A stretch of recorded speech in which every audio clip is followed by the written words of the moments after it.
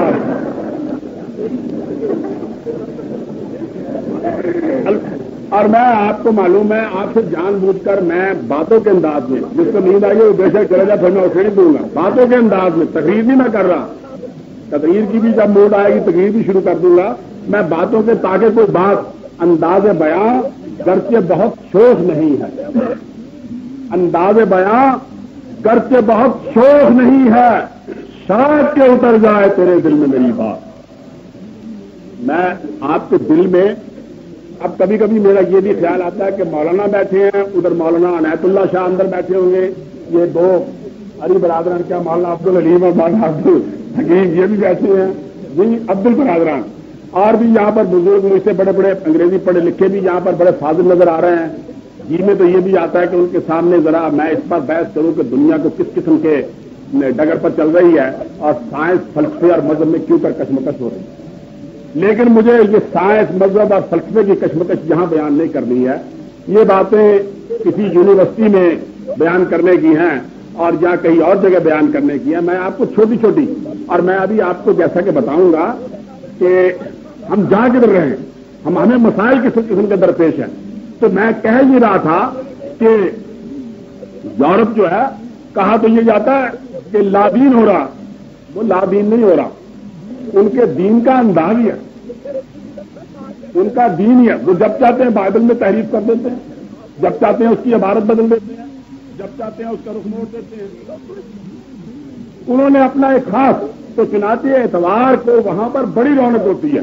وہ کیوں رونق ہوتی ہے؟ وہ اس لیے رونق ہوتی ہے کہ ہفتے بھر کے گناہ اکٹھے کر کے ان کی قواریاں لے جاتے ہیں پادری صاحب کے سامنے, اور پادری صاحب ان کو مقدمہ دے دیتے ہیں اور کہتے ہیں کہ تمہارے تمام گناہ یسوع مسیح میں معاف ہیں. یہی بات ہے جی. اور یہ گویا ان کے ہاں سننے والی بات. مذہب کا تصور یہ ہو گیا ہے بھائی آپ بیٹھ جائیں یا چلے جائیں, یہ چھوٹے چھوٹے بچے یا چلے جائیں یا بیٹھ جائیں. اس سے آدمی کے خیالات کا رشتہ ٹوٹ جاتا ہے. اگر آپ مجھ سے یہ سننا چاہیں کہ میں آپ کو شعر و شاعری سناؤں یا کوئی افسانے سناؤں یا روایات سناؤں یا کوئی ایسی ویسی, میں تو جو بات میرے ذہن میں وہ آپ کو سناؤں گا. تو وہ مذہب کا تصور ان کے ذہن میں یہ ہے کہ یسوع مسیح ہمارے سب گناہ لے کر صلیب پر چلے گئے, ان کو اللہ تعالیٰ نے اٹھا لیا, وہ پھر دنیا کی رہنمائی کے لیے آئیں گے. لہذا ہمارا وجود گناہ کرنے کے باوجود بھی گناہ گار نہیں رہتا. یہ ایک ایسی چیز ہے کہ جس نے یورپ کو اجتماعی طور پر ان تمام آبروؤں کا تاجر بنا دیا جس سے قومیں متمدن ہوتی ہیں. ان تمام آبروؤں کا تاجر بنا دیا ہے جس سے قوموں میں تہذیب اور تمدن نشو و نما پاتے ہیں. اور یہ ہمارے نئی فوج بھی جو اس راستے پر چل رہی ہے, اور ہمارے بڑے بڑے یورپ زدہ فرنگ زدہ یہ شاہ دل پہ زمزموں کی دھن تراشتے رہے, نشے منوں پہ بجلیوں کا کارواں گزر گیا. یہ لوگ جو دین میں آسانیاں پیدا کرنے کے لیے نکلے ہیں, جو حدیث کو خارج کرتے ہیں, قرآن پر نظام قائم کرتے ہیں, اور پھر اس کے بعد اب میں کیا بتاؤں کہ کیسے کیسے کتنے نشو و نما پا رہا ہوں. میں اس کی بھی آپ کو پس منظر آگے. تو یہ ایک ایسا تصور ہے کہ انسان, چنانچہ آپ دیکھیے کہ یورپ کی قومیں بڑی دغاباز قومیں ہیں, بڑی دغاباز قومیں ہیں. تمام عربوں کے ساتھ جو کچھ پہلی جنگ عظیم میں کیا, دوسری جنگ عظیم میں جو کچھ ہوا, کبھی وہ معاہدوں کا احترام نہیں کرتی ہیں اجتماعی طور پر, کبھی ان کے ہاں کوئی ایسی نہیں. آپ دیکھ لیجیے کہ ایک قوم ہے اسلام کی فوجیں جاتی تھی, آپ نام تو لیتے ہیں, عمر فاروق, میں جب اسلامی لشکر جاتا تھا تو ہدایت کرتے تھے کہ کسی پھلدار درخت کو کاٹنا نہیں.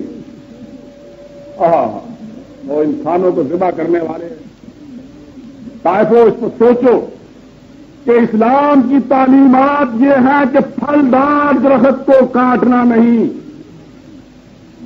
اور یورپ کی جنگ کا خاصہ یہ ہے کہ تمہارے مجاہد میدان جنگ میں جا رہے ہیں, کتنی کواریاں ہیں جو ان کو اپنے بھروسے دیتے ہیں تاکہ وہ خوشی کی کتابیں اس پر پڑھیے, مہمائش پڑھیے, یہ ان کا ایک تصور ہے, اچھا ہے برا میں.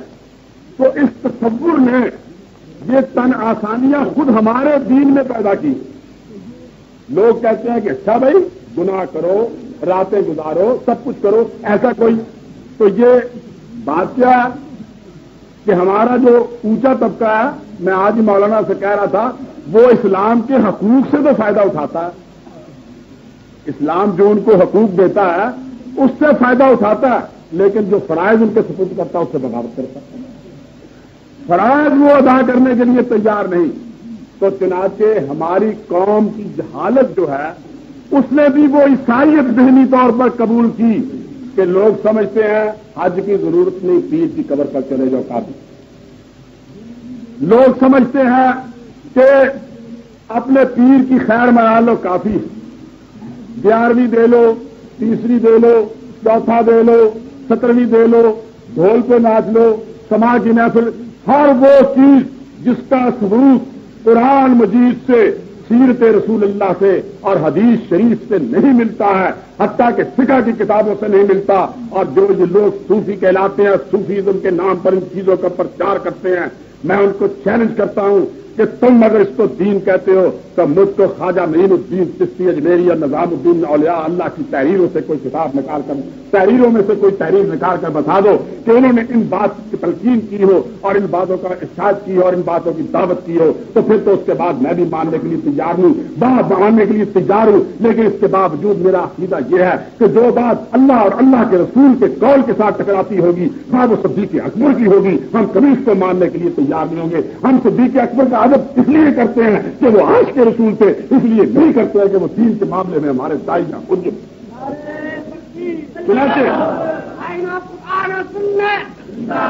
چنانچہ یہ چیز ہمارے ہاں آئی اور خوب پھیلی.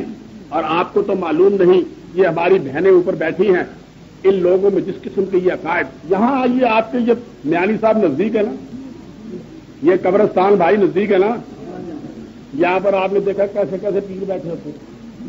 بھائی پیر یہاں بھی تو بیٹھتے ہیں نا, کئی میں نے دیکھا. عورتیں, مولانا آپ تو جانتے, میں تو ایک کتاب لکھنے والا ہوں اس بازار پر, ایک اس بازار پر لکھی ہے, ایک اس بازار پر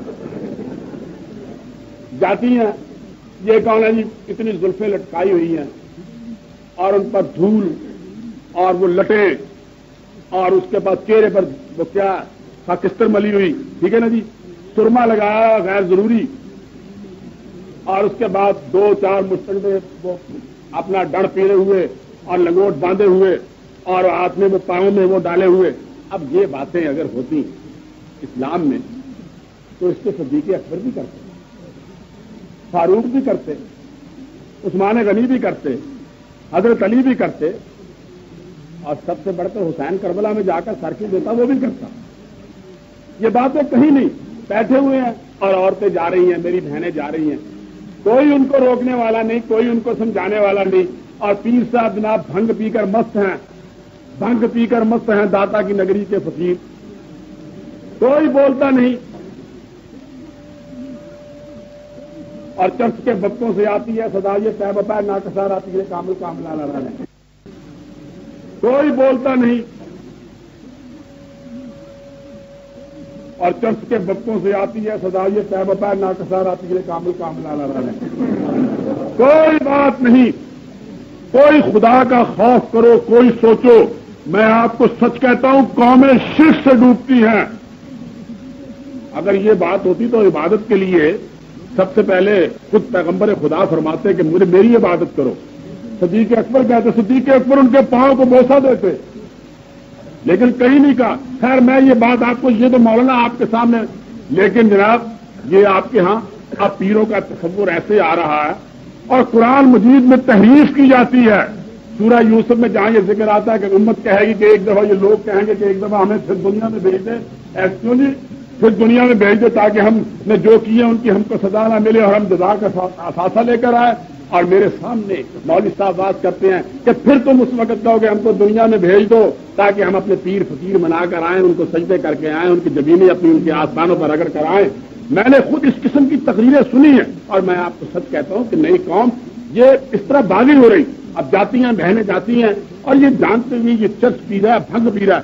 آپ کے ہاتھ میں جوتا ہونا چاہیے کہ اس قسم کے یعنی یہاں پر خدا بھی بن جاتے ہیں. اور پنجاب کی سرزمین میں پہلے نبی بنتے تھے, کبھی خدا بنتے ہیں, کبھی کچھ بنتے ہیں, سب چیزیں یہاں پر. اور آپ دیکھتے ہیں کون, میں خدا کی قسم کھا کر کہتا ہوں کہ کوئی کسی کو بیٹا پیر نہیں دے سکتا. کوئی پیر کسی کو بیٹا نہیں دے سکتا, نہ مار سکتا ہے, نہ زندہ کر سکتا ہے, نہ جلا سکتا ہے, نہ حیات بخش سکتا ہے. زندگی بھی اس اللہ کے قبضے میں اور موت بھی اس اللہ کے قبضے میں. کوئی کچھ نہیں کر سکتا. لیکن بہنیں جاتی ہیں اور یہ ناچ رہے ہوتے ہیں. یہاں آپ کے ہوتے ہیں یہ قبرستان میں میانی صاحب کے. اور پھر کرتے کیا, جب گرفتار ہوتے ہیں تو کیسے ہوتے ہیں کہ قبریں کھودی ہوئی ہیں 4 اور پولیس ان کی تلاشی لیتی ہے. اور تلاشی لینے کے 4تھی قبر میں جا کر جناب شراب کی بکری پہنتی ہے. اور آپ ان کو مانتے ہیں. داتا صاحب کے جب جاتے تھے وہاں پر میں نے دیکھا ان کا ایک سنگ ہے داتا صاحب کا, اتنا کسی نے ان کی کتاب نہیں پڑھی. کوئی جانتا نہیں کہ کشف المحجوب میں وہ کیا لکھا ہے. سب سے بڑا معاہد, توحید کی اشاعت کرنے والا, خدا کا نیک بندہ. جب یہاں پر کفرستان تھا, جب یہاں پر اللہ کا نام لینا جرم تھا, جب یہاں پر بالکل تاریخیاں چھائی ہوئی تھی, وہ یہاں پر آیا اور اس نے آ کر یہاں پر توحید کا پرچم بلند کیا. آپ جاتے ہیں ہماری بہنیں اور جانے کے بعد اپنی چٹیا کے بال کاٹ کر وہاں پر باندھ آتی ہیں. کیا آپ کے پیر آپ کے معاشروں کے دلال رہ گئے؟ یہ کیوں آیا؟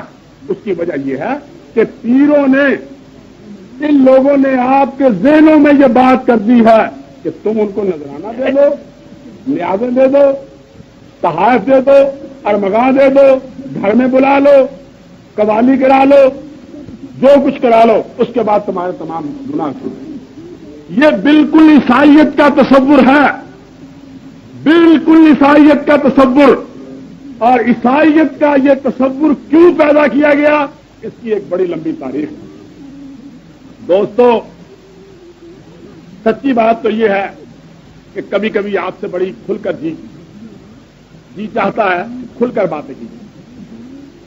یہاں پر پیری کہیے, آپ سندھ میں جائیں, آپ کو معلوم ہے سندھ میں ایسی گدیاں ہیں کہ اگر پیر کے ساتھ آپ بیٹھ جائیں تو 1 منٹ میں آپ کو گولی سے ہلاک کر دیا جائے. 1 منٹ میں گولی سے ہلاک کر دیا جائے گا. اسی طرح یہاں ملتان کے ضلع میں, یہاں میں نے ایک پیر صاحب سے کہا کہ میں آپ کو ایک واقعہ سناتا ہوں, میں نے شاید پہلے بھی سنایا ہو. سور وردی صاحب کے ساتھ میں ایک جگہ گیا ملتان, تو وہاں پر کچھ لوگ نعرہ لگائیں, نعرہ تکبیر. اب چپ, کوئی نعرہ نہیں لگا رہا.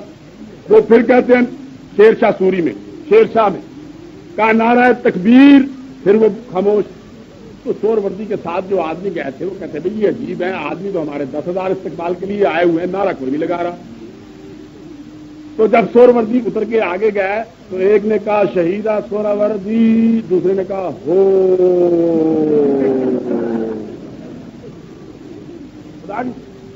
اس نے کہا شہیدہ سورا وردی, اس نے کہا ہو. نے کہا یا اللہ یہ شاید پنجابی یا ملتانی زبان میں اللہ اکبر کا ترجمہ ہے, کوئی سمجھ میں نہیں آتا. انہوں نے کہا شہیدہ سورا وردی, اچھا شہیدہ سورا وردی کہتے ہیں, شہیدہ سورا وردی ہو. مجھے تو چھپانے کی ضرورت تھی. دیوان غلام عباس کا گاؤں تھا, انہوں نے اس کی دعوت کی. تو جب یہ قصہ ختم ہو گیا تو میرے دل میں یہ خلش کا ذہن میں رہا.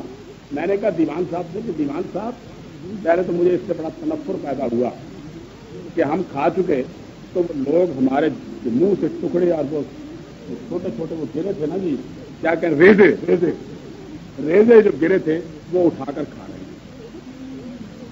مجھے بڑا دکھ سا اور ثواب سمجھ کر کھا رہے ہیں. اس پر میں ان سے کیا کہہ سکتا تھا.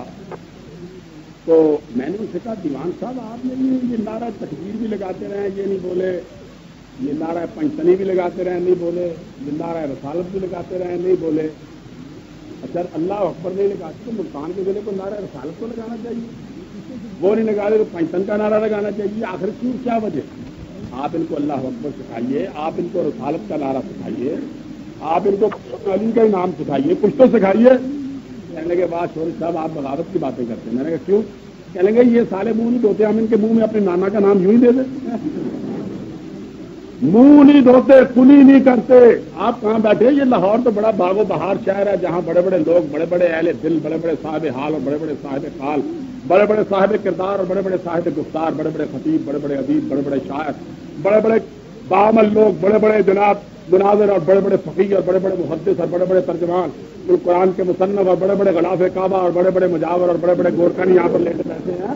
یہ تو سرزمین ہی بڑی مقدس ہے، یہاں پر تو آپ ابھی میں تقریر کر کے جاؤں گا، کوئی کچھ تبصرہ کرے گا، کوئی کچھ تنقید کرے گا، کوئی لاہور تو ایسی جگہ ہے جسے میں خانہ کہتے ہیں، یہاں پگڑی اچھلتی ہے اور بقول اکبر الہآبادی کے سید اٹھے جو گزٹ لے کے تو لاکھوں آئے، شیخ قرآن سناتے میرے پیسہ نہ ملا۔ اور اسی سرزمین کے متعلق اقبال نے بھی کہا تھا، ایک شیعہ دوست اقبال کے پاس گیا اور کہا کہ حضرت آپ یہ فرمائیے کہ دنیا میں سب سے مظلوم کون ہے؟ ظاہر بات ہے کہ جب اس دوست نے سوال کیا تو فوراً اقبال سے اس بات کی توقع رکھتے تھے کہ اقبال اس کے جواب میں یہ کہیں گے کہ حسین سب سے زیادہ مظلوم ہے، اور واقعہ بھی ان کی مظلومیت میں کوئی شک و شبہ نہیں۔ لیکن علامہ اقبال نے جب دوسری دفعہ ان سے یہ سوال کیا تو انہوں نے کہا کہ میرے نزدیک سب سے زیادہ مظلوم قرآن ہے، میرے نزدیک سب سے زیادہ مظلوم قرآن ہے۔ آپ کے یہاں تو پھر بھی لاہور کی سرزمین میں جناب جیسا کہ میں نے عرض کیا، تمام اخبارات یہاں نکلتے ہیں، عقل یہاں نکلتی ہے، دانش یہاں نکلتی ہے، دین یہاں نکلتا ہے، سارے لوگ یہاں بستے ہیں، غیر سارے لوگ یہاں بستے ہیں، ابو سارے یہاں پر بستے ہیں، ہر قسم کے لوگ یہاں پر بستے ہیں، مدرسے بڑے قائم ہیں، سکول بڑے قائم ہیں، اور اتنی کتابیں چھپتی ہیں کہ اللہ پناہ دے۔ یہاں پر اس قسم کی کتابیں بھی چھپتی ہیں کہ اقامت دین پر بھی چھپتی ہیں، اور عصمت کی ٹیڑھی لکیر بھی چھپتی ہے، اور لحاظ بھی چھپتا ہے، منٹوں کے افسانے بھی چھپتے ہیں، اس کے بعد شعر و شاعری بھی ہوتی ہے۔ جوش آتا ہے تو لاہور والے جزاک اللہ، جگر آتا ہے تو جزاک اللہ، اقبال ڈے آتا ہے تو جزاک اللہ، مولانا غلام اللہ جزاک اللہ، مولانا محمد عمر جزاک اللہ، شورش کاشمیری جزاک اللہ، مراحدین جزاک اللہ، اور جب بگڑ جائے تو عطا اللہ شاہ مرد آباد، کوئی پتہ نہیں آپ کا مرد آباد کا مرد آباد ہوتے ہیں یہ سرزمین۔ لیکن خدا کی قسم اگر اسلام کی حالت آپ کو دیکھنی ہے، میں ہسپانیہ میں جا کر جب میں نے وہ آثار دیکھے تو میری آنکھوں میں آنسو آ گئے۔ قوم میں کبھی اس کا مطالعہ، اور ہمارے جو پڑھے لکھے ہیں نا، اصل مجرم تو وہ ہے، تو قوم کو بتاتے ہی نہیں، کوئی بتاتا ہی نہیں۔ مولانا اچھا آگے چل کر عرض کرتا ہوں، تو یہ بتاتے ہی نہیں کہ قومیں مٹتی کیوں کر رہا، قومیں بنتی کیوں، اور یہ ہمارے پڑھے لکھوں کا کام ہے۔ چنانچہ باہر جا کر دیکھیے کہ حالت کیا، عجیب و غریب حالت۔ یہاں آپ کی اسمبلی کی کاروائیوں میں، آپ کی اسمبلی کی، اب یہاں پر کوئی ہندو تو نہیں ہے نا جی، کوئی ہندو تو نہیں نا بھائی یہاں پر، ذرا یار بول تو خدا کے لیے۔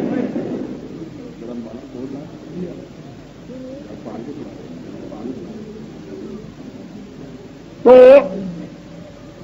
مولوی صاحب بیٹھ جاؤ، یہ پانی لانے دے دیں۔ تو بھائی آواز کسی کو دے دو، یار پانی لے آئے، اب آپ کیوں جا رہے ہیں؟ ذرا گرم پانی۔ اب کوئی یہاں پر ہندو تو نہیں نا جی، آپ اسمبلی کی کاروائی اٹھا کر دیکھ لیں، نمبر 1۔ نمبر 2، یہاں پر ایسے نیک دل پولیس کے اور دوسرے افسر موجود ہیں جنہوں نے مجھ سے یہ روایت بیان کی، اور وہ مغویہ لڑکیاں برآمد کرتے رہے۔ ان سے پوچھ لیجئے جس کو شک ہو کہ اس قوم کے بارے میں آپ کیا کہہ سکتے ہیں جو زمانہ قبل تقسیم میں مظفر گڑھ کے ضلع میں اور ڈیرہ غازی خان کے ضلع میں ہندو مہاجنوں کے پاس اپنی کواری لڑکیاں گروی رکھتی۔ اچھا ایک اور بات، بھائی آپ میری طرف دیکھیں، کام کا حالات کا، میرے پاس ایک قرآن مجید ہے، اور وہ میں نے کسی بڑے اچھے مدرسے کو دینے کے لیے رکھا ہوا، قلمی ہے، یا تو وہ اورنگزیب کے ہاتھ کا لکھا ہوا ہے یا اس سے پہلے کا، وہ بھی گروی پڑا ہوا تھا ایک بنیے کے پاس، ایک بنیے کے پاس گروی پڑا ہوا. تو یہ کہاں ہوتا ہے؟ آپ کے لیے یہ تعجب ہے. انہی اضلاع میں جائیں،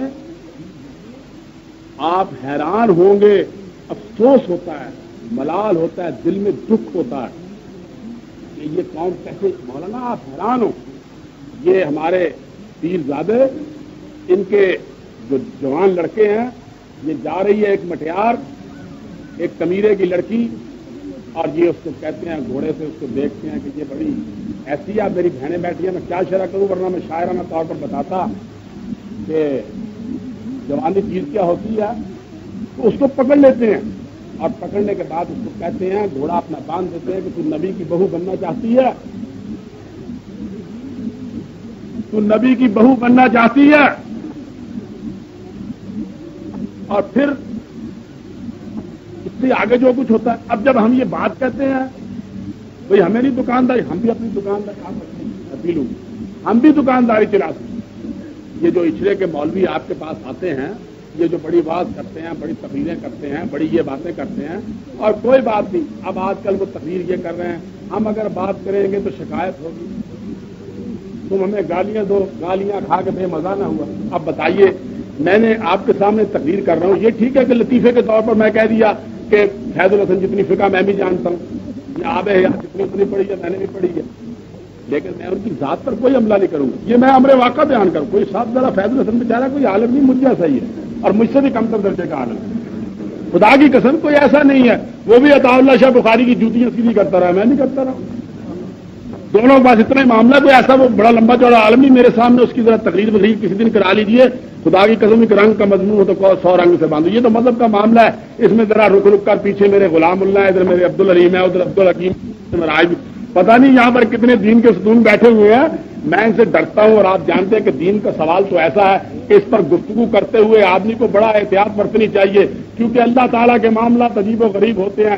100 سال تک زاہد عبادت کرتا رہے، لیکن 1 سیکنڈ کے لیے لغزش ہو جائے تو 100 سال کی عبادت ضائع ہو جاتی ہے. اور ایک رند 100 سال تک گناہ کرتا رہے، لیکن 1 سیکنڈ کے لیے نیکی کرتے اور اللہ کی بارگاہ میں قبول ہو جائے تو اس کے لیے جنت کا دروازہ کھل جاتا ہے. اس لیے میں اس معاملے میں ذرا محتاط ہوں. باقی سیاست ہو، ادبیات ہو، فلسفہ ہو، سائنس ہو، یہ ثقافت ہو، یہ تہذیب ہو، یہ تمدن ہو، یہ اس کی روایات ہو، یہ اس کی تاریخ ہو، یہ عمرانیات ہو، سوشیالوجی ہو، جو بھی ہو، فیض الحسن ہو، میں ہوں، آمنے سامنے تقریر ہو، ایک رنگ کا مضمون ہو تو 100 رنگ سے باندھوں، اور بولنے پر آ جاؤ تو 17 الفاظ بنتے چل جائیں اور ماتاب اپنی جان بھی بچا سکیں.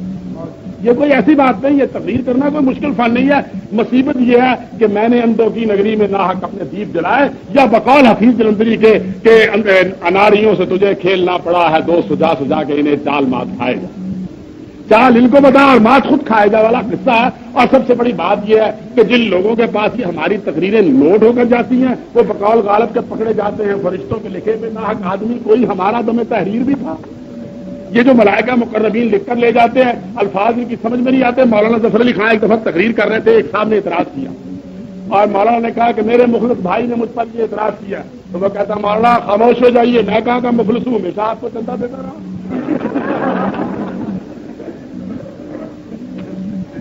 تو بھائی یہ غلطی ہے، مذامی مت پوچھ. لوگ نالے کو رسا باندھتے ہیں. کل ایک بزرگ مجھ سے کہنے لگے صاحب یہ چٹان نے فساد پھیلا دیا. میں نے کہا وہ فساد کے معنی کیا ہوتے ہیں، سوچنے لگے. بہرحال میں اس بحث کو یہاں چھیڑنا نہیں چاہتا. تو یہ ہمارے جو نازک نام لوگ ہیں، نازک مزاج شاہ ہے، اے اندلیب نادا دمدر گروپ بند، نازک مزاج شاہ تاب سخن دارد. یہ ہمارے جو بادشاہ نا بھولے بھالے، یہ نور جہاں والے قسم کے لوگ، یہ جہانگیر قسم کے لوگ، یہ بابر کے بیٹے، یہ سکندر کے بیٹے، یہ دارا کے بیٹے، یہ صلاح الدین دہلی کی یادگار، یہ نئے نئے بادشاہ، نئے نئے نظام دکن جو پیدا ہو گئے ہیں، اور ان کے جو عوان و انصار پیدا ہو گئے ہیں، جو ان کے یاجوج ماجوج پیدا ہو گئے ہیں، جو ان کے ہاروت ماروت پیدا ہو گئے ہیں، جو ان کے رام رولیا پیدا ہو گئے ہیں، یہ ہماری سمجھ میں نہیں آتے. زبان ان کو نہیں آتے. ہم زبان بولتے ہیں، صاف بولتے ہیں، چار چوٹ چوکس بولتے ہیں، بے عیب بولتے ہیں، دھاک کی زبان بولتے ہیں، امیر منائی کی زبان بولتے ہیں، شبلی کی زبان بولتے ہیں، ظفر علی خان کی زبان بولتے ہیں، عطا اللہ شاہ کی زبان بولتے ہیں، ابوالکلام کی زبان بولتے ہیں، حمید نظامی کی زبان بولتے ہیں. لیکن ان کی سمجھ میں نہیں آئی. وہ کہتے ہیں کہ بس جو زبان ہے انگریزی ہے، کیونکہ وہ ان پر القاع ہوئی ہے. اور سچی بات ہے انگریزی زبان ہی ایسی ہے. تو بھی گریجویٹ ہے، میں بھی گریجویٹ، علمی کو باعث ہو ذرا پاس آ کے لیٹ والا قصہ ہے. اس کے سوال کی کوئی چیز کمزور نہیں آتی ہے. میں کیسے کر سکتا ہوں اور آپ کیسے کر سکتے ہیں. تو بات یہ ہے کہ اگر اس قسم کی بات ہو، یار ہے کی تم لوڈ کرنا دے. اچھا تو پھر جی ضرور. کیا فرمایا آپ نے؟ اچھا آپس میں کوئی بات نہیں, آپس میں گلی ڈنڈا کھیلتے رہیے. تو بات یہ ہے جو میں آپ کے ذہن میں ڈالنا چاہتا ہوں, یہ میں کوئی دو زبان ہے, انگریزی ہے کیونکہ وہ ان پر القاء ہوئی ہے, اور سچی بات ہے انگریزی زبان ہی ایسی ہے. تو بھی گریجویٹ ہے, میں بھی گریجویٹ, علمی کو باعث سے ہو ذرا پاس آ کے لیٹ والا قصہ ہے. اس کے سوال کی کوئی چیز ہی سمجھ میں آتی ہے, میں کیا اس پہ کر سکتا ہوں اور آپ کیا ان پہ کر سکتے ہیں. تو بات یہ ہے کہ اگر اس قسم کی بات ہو, یار ہے کی تو لوڈ کرنا پھر. اچھا تو پھر جی ضرور. کیا فرمایا آپ نے؟ اچھا آپس میں کوئی بات نہیں, آپس میں گلی ڈنڈا کھیلتے رہیے.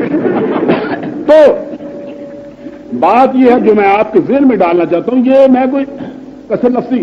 اب یہ دین کا معاملہ ہے, مولانا نے بڑا سنا, لیکن مسلمان جو ہے سچی بات ہے وہ اپنی روایات ہی کھو چکا. مولانا سچی بات یہ ہے کہ وہ اپنی روایات ہی کھو چکا. اور ہماری سرزمین میں جو دین آیا نا, اس سرزمین میں جس کو ہندوستان, بھائی رہنے دو یار, چائے رہنے دو, خدا کے لیے بیٹھ جاؤ. میں جب جاؤں گا اس وقت مجھے چائے پلا دیے. مجھ تک کب ان کی بزم میں آیا تو دور جام ساکی نے کچھ ملا نہ دیا اور شراب میں بیٹھ جائیے. تو یہ جو دین ہم تک آیا ہے یہ سننے والی بات. پانی پلا دیں, یہ ذرا آپ نوٹ کر کے جائیں. اچھا جی, یہاں آ جاؤں میں یہاں. دیکھیے میں آپ کو تاریخی اس بات سے, حقیقت یہ ہے کہ ہندوستان اور پاکستان میں جو دین آیا وہ اس وقت دین آیا جب دین کا مرکز مدینے سے دمشق اور دمشق سے بغداد کی طرف منتقل ہو چکا. اب یہ تاریخ والوں سے زیادہ اگر میں اس کی تشریح کروں گا تو مجھ پر آدھ گھنٹہ لگ جائے گا. دین اس وقت آیا, یہ آپ نوٹ کیجئے. میں پھر آپ کو بیچ میں سمجھتا ہوں, میں خوب سمجھتا ہوں لوگوں کی نفسیات کو. ابھی تھوڑی دیر کے بعد پھر آپ کو شعر لطیفے سنا دوں گا, لیکن یہ کچھ کبھی کبھی ایسی باتیں نہیں. دین یہاں پر وزن اور تمہاری خوشی بڑھانا مقصود نہیں ہے. ہم تمہاری قید کو عمر قید میں تبدیل کرتے ہیں اور تم عمر قیدی کی حیثیت سے کالے پانی چلے جاؤ. اور جب ان کی داڑھی کتری گئی اور داڑھی کرنے کے بعد بال ان کے ہاتھ میں آ گئے تو مولانا یا علی روتے تھے کہ اے داڑھی کے بالوں, تم مجھ سے بازی لے گئے کہ تم اللہ کی راہ میں قربان ہو گئے اور میری گردن اس کے راستے میں قربان ہو. چنانچہ آپ دیکھیے یہ جذبہ کچلنے کے لیے انگریز نے بہت کچھ کیا. اور یہ کیسے, اور پھر اس میں جاتے جاتے بھی مولانا قاسم نانوتوی جیسے ایسے شخص تھے جن کو حجت الاسلام کہتے ہیں اور جن پر مولانا محمد عمر اچھرے والے,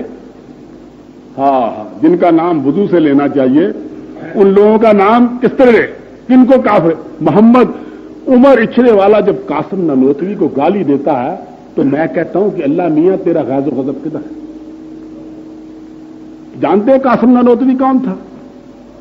کہ لوگوں نے کہا کہ خدا کے لیے پکڑ پکڑ کر علماء کو تختہ دار پر کھینچا جا رہا ہے, آپ چھپ جائیے, اور زبردستی پکڑ کر لے گئے. انگریز کئی دفعے ڈھونڈ چکے تھے, اب اس کو پکڑتے کیا, تہمت باندھا ہوا نیلا کھدر کا کرتا, سر پہ یوں ہی ایک ٹوپی سی, یوں ہی جو ایسی ایک ٹوپی سی, اور پاؤں میں وہی کھجور کی جوتی سی, اور ایک گوار سا نظر آ رہا. ان کو پکڑ کے گھر میں ڈال دیا اور وہ گھر میں رہے. 3 دن کے بعد نکل کر پھر میدان میں چلے آئے. لوگوں نے پوچھا, عقیدت مندوں نے کہا کہ حضرت آپ نے یہ کیا گھر سے نکل آئے. کہا بھائی 3 دن سے زیادہ میں گھر میں نہیں رہ سکتا کیونکہ یہ سنت نبوی کی بغاوت ہو جاتی ہے. رسول اللہ بھی غار ثور میں 3 دن ہی رہے. اس انداز کا آدمی, اور یہ بس یہ میں آپ کیا کہوں. تو یہ لوگ جنہوں نے یہ روح پیدا کی, اس کو ختم کرنے کے لیے انگریز بابا نے پنجاب میں نبی بھیجا, پنجاب میں نبی بھیجا مرزا غلام احمد, اور یو پی میں دارالحرب کو دارالسلام بنانے والا. یہ چیز تھی آئی اور اس نے نشو و نما پائی. چنانچہ میں آپ علماء یوں ہی چڑھاتے ہیں, آپ یوں ہی یہاں پر سوال دیوبندی اور بریلوی کا, یہ سوال ہی کوئی نہیں ہے, یہ تو ان لوگوں نے خاص طور پر یوں ہی بنا دیا ہے. بھائی علامہ اقبال کے خطوط پڑھیے, علامہ اقبال کے خطوط پڑھیے، انہوں نے یہ لکھا ہے کہ انگریز کا یہ سب سے بڑا شودہ تھا کہ اس نے مسلمانوں کے جہاد جیسے مضمون کو اختلافی بنا دیا، اور مسلمان جو صرف ایک اللہ کے سامنے جھکتے تھے، ایک اللہ کے باغی ہو کر اتنے آستانوں پر جھکنے لگے کہ ان کے روح جو تھی وہ غائب ہو گئی، اور مسلمان اتنے اشراق کا شکار ہو گیا کہ اس کے بعد کہنے کا سوال ہی پیدا ہوا۔ دوستو، یہ اس پس منظر کو سامنے رکھتے ہوئے اب آپ دیکھیے، اپنی تاریخ پڑھیے، اپنے ماحول کو دیکھیے۔ آپ کو جب مولانا قرآن سناتے ہیں آپ جھومتے ہیں، آپ وجد میں آتے ہیں، کسی سے لڑنے کی ضرورت نہیں، یہ لڑائیاں اسی طرح جاری رہیں گی، لوگ اسی طرح آپ کے درپائے آ جائیں۔ آپ اتنا فرض کر لیجئے، مولانا سچی بات تو یہ ہے کہ اب اسلام کا مقابلہ، جیسا کہ میں نے ملتان میں تقریر کرتے ہوئے کہا، مذاہب سے نہیں ہے، نہ عیسائیت سے ہے، نہ ہندوازم سے ہے، نہ یہودیت سے ہے، یہ اب وطنیت میں ڈھل چکی ہیں، قومیت میں بدل چکی ہیں، یہ جتنے ادیان ہیں یہ اس طرف جائے۔ اب آپ کا نئے افکار سے مقابلہ ہے۔ اس قوم کو تو یہ پتہ نہیں لا الہ الا اللہ کے معنی کیا۔ سچی آپ بتائیے کہ ہماری نئی پود کو لا الہ الا اللہ کے معنی پتہ؟ کسی کو کوئی معنی نہیں پتا۔ اور سچی میں آج اذان سن رہا تھا، اور میں یوں ہی روز اذان کی آواز تو آتی ہے، تو میں سوچتا رہا۔ وہ ایک شاہ محمد غوث کی مسجد میں ایک مؤذن اذان دیتے ہیں، کبھی کبھی میں یہ بھی کہا کرتا ہوں کہ بھئی ذرا یا مؤذن بدل دو، اور لیکن جب میں الفاظ پر غور کرتا تھا تو میں کہتا ہوں کہ دیکھیے اذان میں جو قوم ہر وقت اللہ کی بڑائی کا اعلان کرے، یہی کہتے ہیں ہر وقت اللہ اکبر اللہ، کتنی دفعہ آپ اللہ اکبر کہتے ہیں کہ اللہ بڑا ہے، اللہ بہت بڑا ہے، اللہ عظیم ترین ہے۔